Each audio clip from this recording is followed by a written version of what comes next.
Hi friends, welcome to our channel. నేను మీ లక్ష్మీ ప్రసన్న. ఈరోజు మన రెసిపీ వచ్చేసి సొరకాయ దోశ. సొరకాయతో ఇలా ఒకసారి దోశ చేసుకొని తినండి, చాలా బాగుంటుంది. ఫ్రెండ్స్, వీడియో స్టార్ట్ చేసే ముందు ఒక చిన్న రిక్వెస్ట్. మీకు కనుక ఈ రెసిపీ నచ్చినట్టయితే తప్పకుండా ఒక లైక్ చేయండి.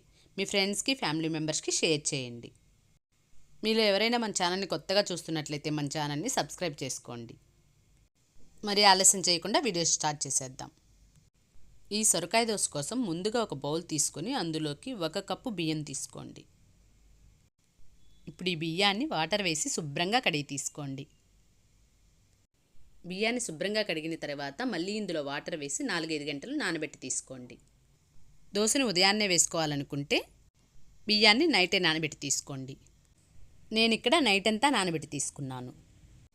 ఇప్పుడు ఉదయాన్నే ఈ బియ్యంలోని వాటర్ని వంపేసి మిక్సీ జార్ తీసుకొని బియ్యాన్ని ఇందులో వేసుకోండి.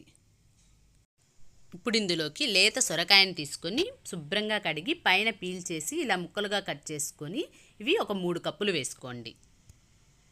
తర్వాత ఇందులోకి 1 ఇంచ్ అల్లాన్ని తీసుకొని ఇలా ముక్కలుగా కట్ చేసుకొని వేసుకోండి. అలాగే 3 పచ్చిమిర్చిని తీసుకొని ఇలా చుంచు వేసుకోండి. ఇప్పుడు ఇందులోకి అవసరమైనన్ని వాటర్ని వేసుకొని దోసపిండిలా గ్రైండ్ చేసి తీసుకోండి. చూడండి, ఈ విధంగా గ్రైండ్ చేసి తీసుకోండి. ఇలా గ్రైండ్ చేసుకున్న పిండిని ఒక బౌల్లోకి వేసుకోండి.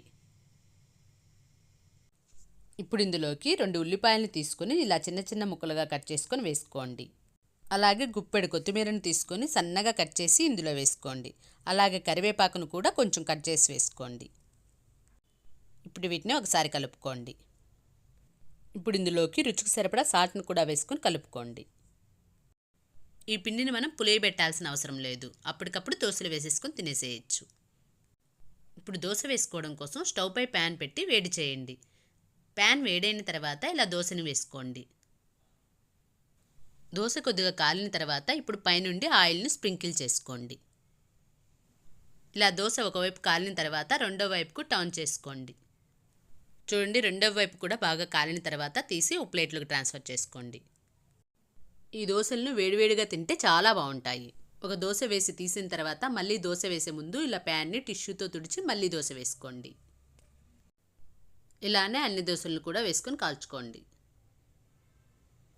అంతేనండి, మనకి సొరకాయ దోశలు రెడీ అయిపోయాయి. ఈ దోశలను మీరు కూడా ట్రై చేసి ఎలా వచ్చిందో మీ ఫీడ్బ్యాక్ని కమెంట్ చేయండి. ఈ వీడియో కనుక మీకు నచ్చినట్లయితే తప్పకుండా లైక్ చేసి షేర్ చేయండి. ఛానల్ని సబ్స్క్రైబ్ చేసుకోండి. Thank you for watching.